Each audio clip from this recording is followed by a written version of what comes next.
અખિલ વિશ્વ ગાયત્રી પરિવાર વડોદરા ગાયત્રી શક્તિપીઠ કાયાવરોહણમાં સ્નેહ સલીલા વિશ્વવંદનીય માતા ભગવતી દેવી શર્માજીના મહાપ્રયાણ દિવસ વિશેષ શ્રદ્ધાસુમન અર્પણ. ભારતના 68 મહાતીર્થમાં જેની ગણના થાય છે, વિશ્વામિત્ર ઋષિ એ કાયાવરોહણ શક્તિપીઠની ભૂમિ પર ગાયત્રી મહામંત્રના અનેક અનુષ્ઠાનો અહીં સંપન્ન કર્યા છે. તેથી ગાયત્રી મહામંત્રનું ઉદ્ગમ સ્થાન પણ ગણાય છે. ભૃગુ ઋષિ, અત્રિ ઋષિ, દુર્વાસા ઋષિ, વેદવ્યાસ ઋષિ, સુખદેવજી ઋષિ તથા કુબેરજીએ અહીં ખૂબ જ તપ કર્યું છે. માટે આ ભૂમિને તપસ્થલી કહેવાય છે. સ્વયં બ્રહ્મા, વિષ્ણુ, ઇન્દ્ર અને સૂર્યનારાયણ વગેરે દેવતાઓએ ભગવાન મહાકાલ લકુલેશજીનું પૂજન કર્યું હતું. જેથી આ ભૂમિમાં અણુ અણુ પરમાણુમાં દેવત્વનો ગુંજારવ સતત વહ્યા કરે છે. એવા મહાન કાયાવરોહણ તીર્થમાં વિશ્વવંદનીય માતા ભગવતી દેવી શર્માજીના મહાપ્રયાણ દિવસ આ પુણ્યતિથિ અંતર્ગત નિર્માણાધીન સીતા અમ્મા ધ્યાન મંદિરમાં 251 બહેનો દ્વારા ગુરુદેવના સ્વરમાં વિશેષ સાધના સંપન્ન કરવામાં આવી.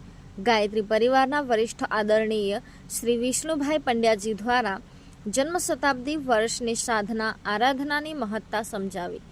ગાયત્રી મહામંત્રની સાધનાને વધારે પ્રખર બનાવવા અનેક દ્રષ્ટાંતો સાથે ગુરુદેવના સાહિત્યના સંદર્ભો દર્શાવેલ અને સૌને તમારી સાધનાને વધુ શ્રદ્ધાને ભાવ સંવેદનાને વિરાટ બનાવો અને એ જ ઉર્જાને જન્મ શતાબ્દીના વર્ષમાં નિયોજિત કરવા સંકલ્પિત કર્યા હતા.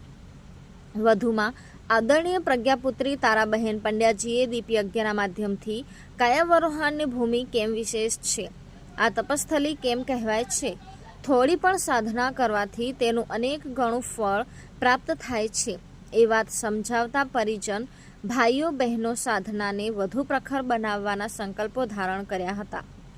મુશળધાર વરસાદ હતો, પણ પરિજનોનો ઉમંગ, ઉત્સાહ અને દ્રઢ શ્રદ્ધા સાથે વડોદરા શહેર શક્તિપીઠ કાયાવરોહણની આસપાસના ગામોમાંથી 700થી પણ વધુ સાધક ભાઈ બહેનો ઉપસ્થિત રહ્યા હતા અને પરમ સૌભાગ્યશાળી ધન્યતાની અનુભૂતિ કરી હતી.